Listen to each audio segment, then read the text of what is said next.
La semana pasada, de labios de los discípulos, escuchamos una plegaria, una oración, una petición a Jesús.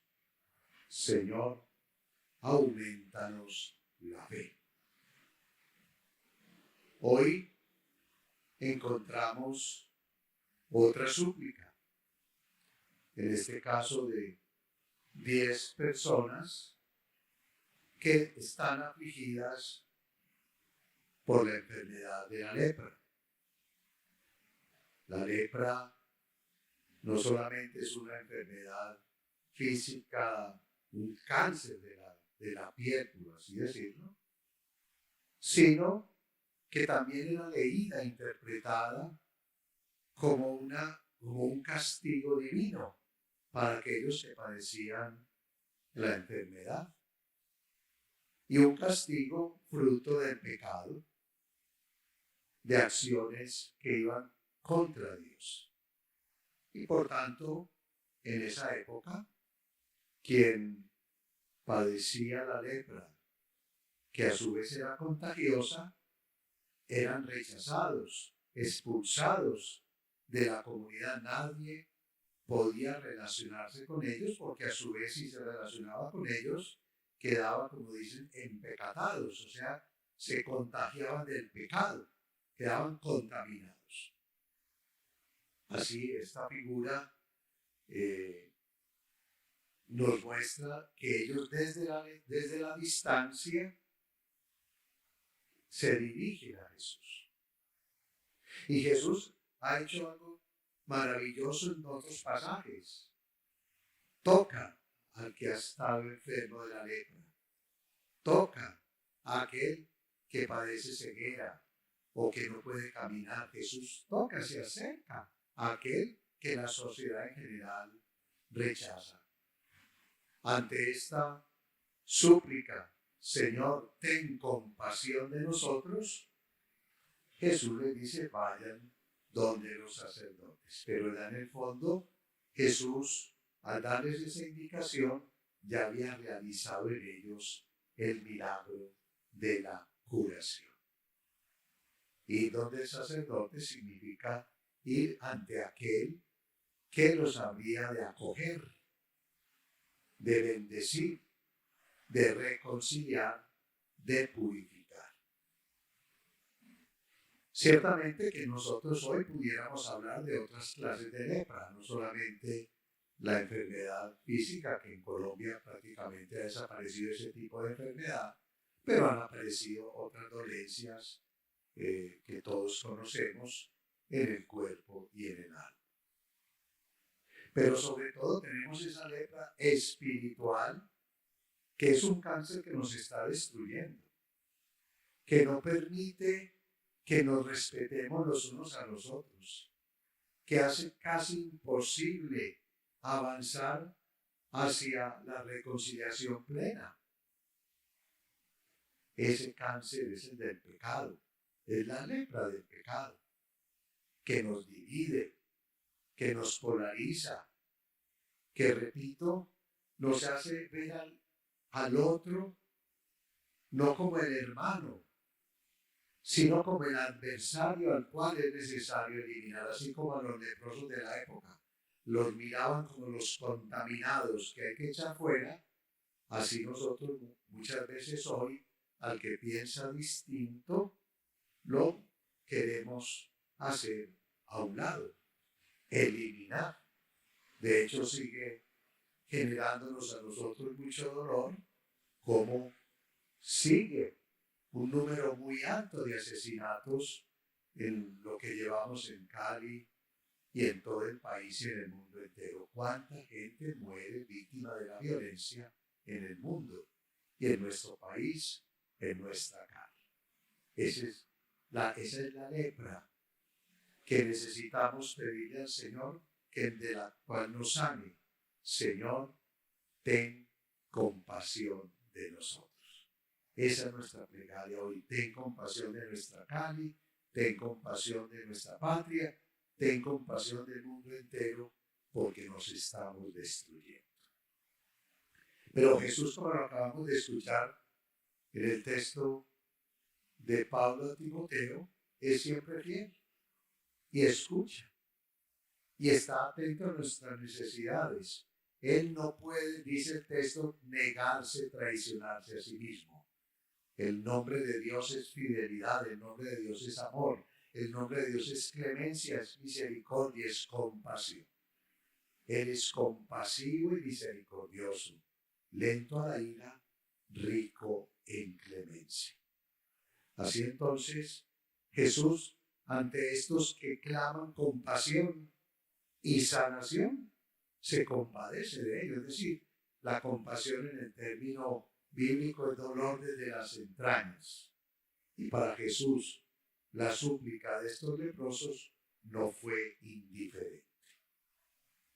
Esta es desde la perspectiva del Señor, desde la perspectiva de Jesús.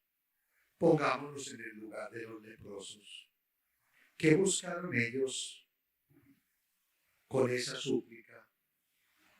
Solamente la sanación física de una enfermedad. ¿O qué pretendían ellos? Sin duda alguna, la experiencia de estar con Jesús, pues en su mayoría, como vemos, a 9 de 10, pues simplemente les causó curiosidad y descubrieron en él a alguien que les podía solucionar un problema humano. Hasta ahí. Y Jesús los escuchó.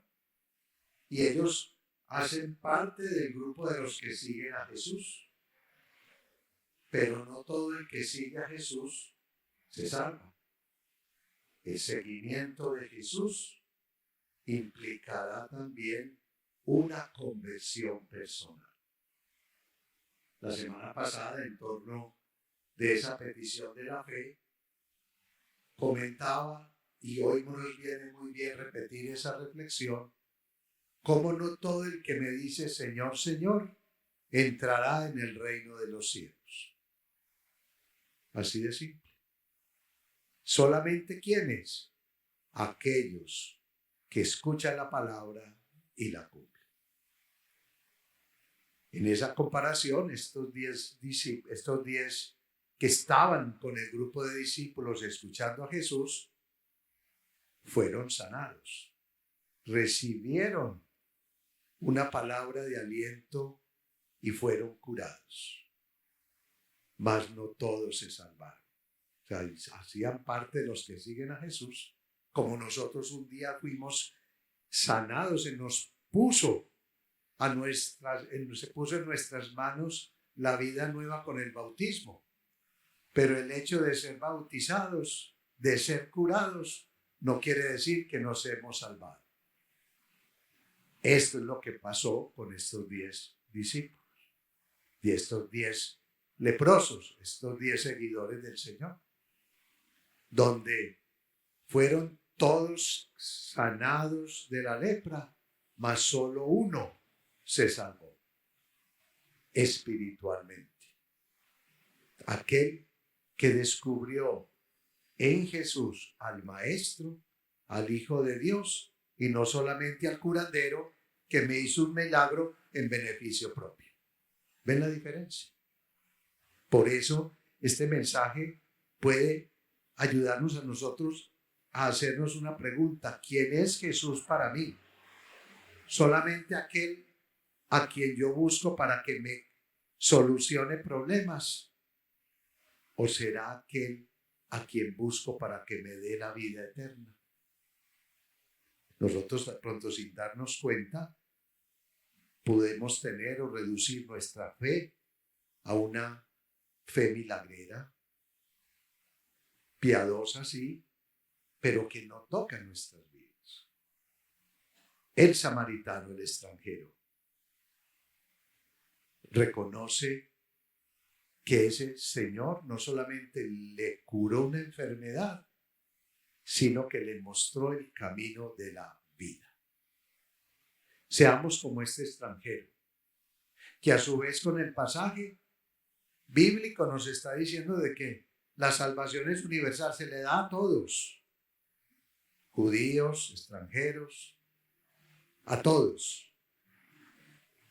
Que esa salvación llegue a toda la humanidad y que ojalá toda la humanidad que clamamos hoy con pasión de Dios para que nos cure la lepra del pecado, sea capaz esa humanidad de tener la actitud de Naamán, el sirio, también curado de la lepra, de este extranjero que hacía del grupo de los 10, también curado, para decirle al Señor gracias.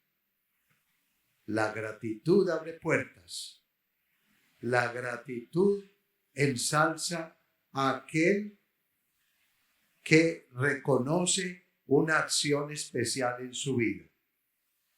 Seamos también agradecidos con el Señor, porque Él nos pone todo para que seamos mejores personas. Nos muestra el camino del bien y espera que le respondamos como este extranjero, como Naamán, con esa palabra que tumba todo, que lo puede todo, y es gracias. Al soberbio, al petulante, al que se cree merecedor de todo, muchas veces se le cierran las puertas. En cambio, al que sabe agradecer porque es humilde y reconoce de que es un don gratuito lo que ha recibido, se le abre todo y será verdaderamente feliz. En esta comunidad parroquial de Cristo del Consuelo, pues pidámosle a Él que nos consuele. Su nombre del Cristo del Consuelo es esa expresión de la cercanía de un Dios que no nos abandona, así como consoló a estos leprosos, curándolos y acogiendo a aquel extranjero que por la fe lo lleva al cielo. Así también a nosotros nos consuele en estos momentos de tribulación que estamos teniendo muchos, porque hay preocupación, porque la muerte sigue avanzando, porque hay preguntas, porque muchas veces estamos perdiendo la esperanza. Continuemos esta celebración eucarística, pues, pidiéndole al Señor que tenga compasión de nosotros, perdone nuestros pecados y nos conceda la paz que tanto necesitamos. Amén.